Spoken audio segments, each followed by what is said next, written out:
The next thing that I'm going to focus on is our product page.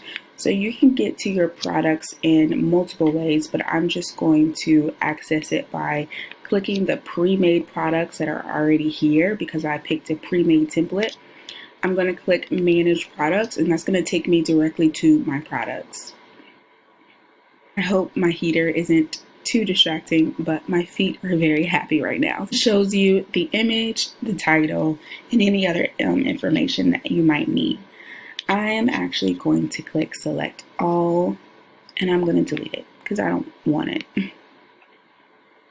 After that, I'm going to create a new product, physical, and I'm just going to create a duplicate product. So I'm just going to name it Product 1. Of course, you would name this something more specific. Add images. Again, we're going to press Upload Media and Add to Page. And this is what it's going to look like. You're going to put the product information here as well as the price. I'm just going to say $85. If it's on sale, you would just put the specific information and it will calculate it for you. Then it'll reformat. If I wanted it to be $80 instead, it'll just take $5 off. So now it would show that it's on sale. Of course, you're going to put your description and add all of that important information.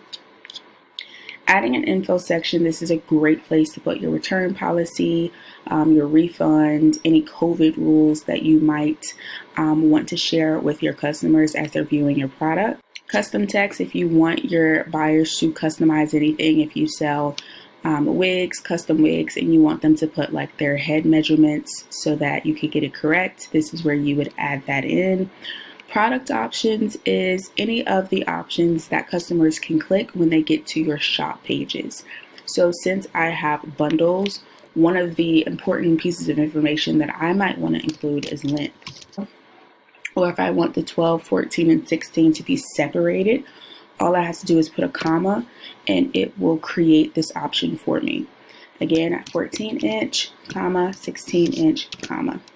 And what that does is it creates an option for your customers to click for each of these values. So your customers right now can click between 12, 14, and 16. This area so that it's accounted for, but if you only have specific bundle lengths, this is a great place to specify that. So now that I like the way it looks, I'm just going to press Add. You might have another option. So if you have different textures of hair, maybe you have different origins of hair, not necessarily textures. So you might have Mongolian body wave. I don't really think that's a thing. Cambodian body wave. So you might put maybe hair origin. Let's try that. And once you have that, you can press Add.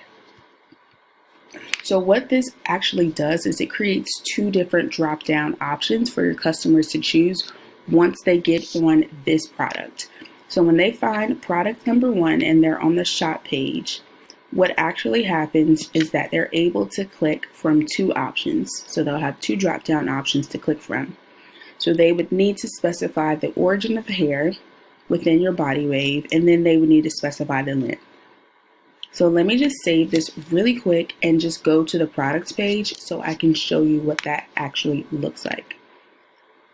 So I'm going to click through the top of the page and I want to go to store pages and products page.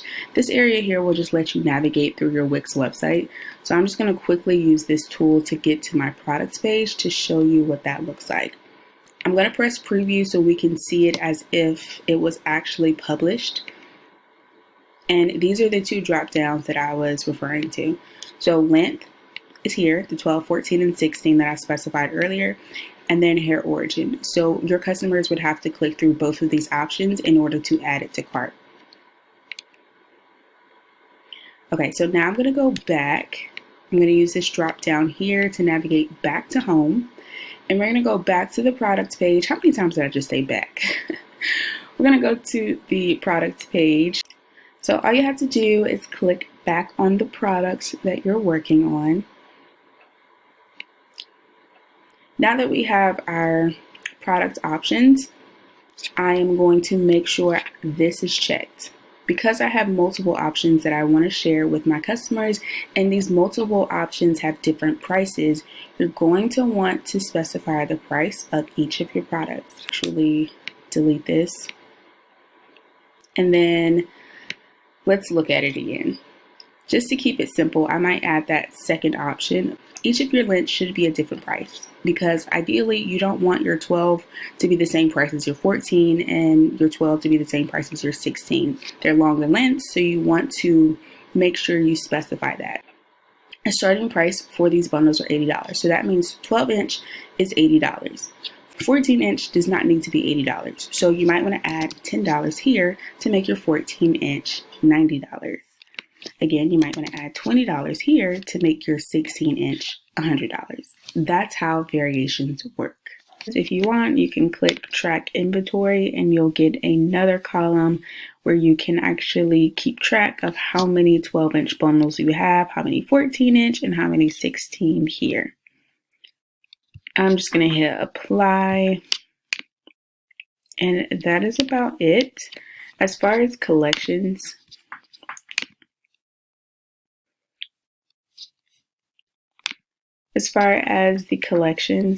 if you want to get rid of a collection, all you have to do is delete.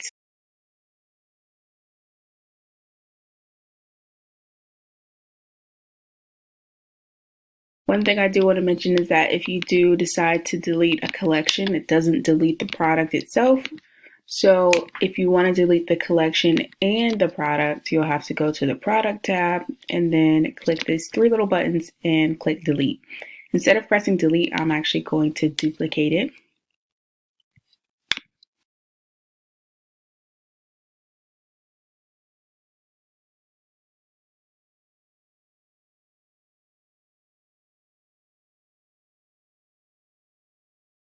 You would need to organize your products by collection. I'm not doing that, but I do recommend that you do that. Now that I have my 5 products, I'm just going to press X because it automatically will save. It should look like. I'm just going to click this and edit some of the settings. The picture itself is a little chopped off. To edit this all more specifically, I'm going to click settings and then I'm going to adjust the layout. I want it to stretch full width. That's just a personal preference. This is how I want it to be displayed. As far as the product information, you can change it to fit or be cropped.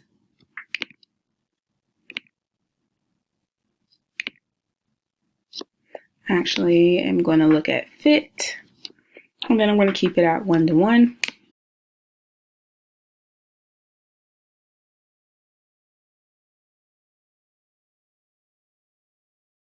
If I go to design, this is where I can change the ribbon color.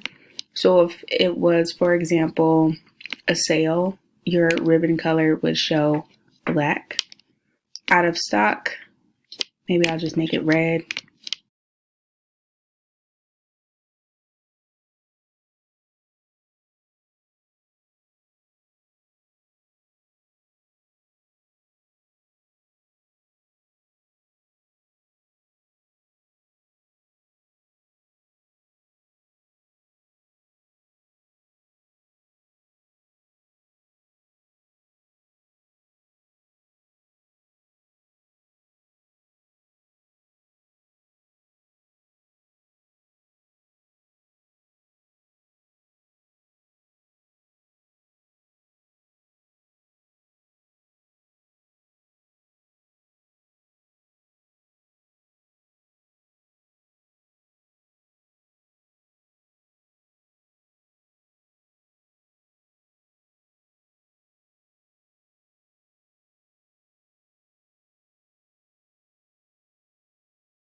This is what it's going to look like. I like it.